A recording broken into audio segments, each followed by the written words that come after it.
A palindrome is a word or sequence that reads the same forward and backward, like madam or ABBA. Now, the brute force way would be to check all possible substrings and see which ones are palindromes. But that's incredibly inefficient. It would take n cubed time, since for every substring, we'd need to check all its characters. That's not how a senior developer solves problems. Instead, we use a much smarter technique called expand around center. Every palindrome has a center point. It could be a single character for odd-length palindromes, or two characters side by side for even-length ones.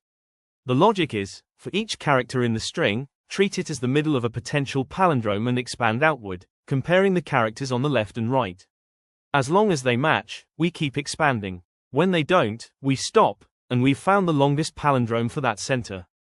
In the code, we define two pointers, start and end, to store the range of the longest palindrome found so far. Then we use a helper function called expand around center. It takes two parameters, left and right, and keeps moving them outward while the characters match.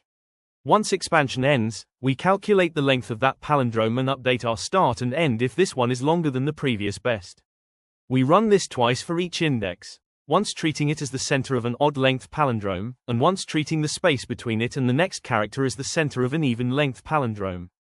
Finally, we extract the substring between start and end plus 1, which gives us the longest palindrome. This method runs in n squared time but uses constant space, making it one of the most balanced and elegant solutions. It's clear, efficient, and scalable, exactly the kind of logic you'd see from a senior developer who values performance and readability.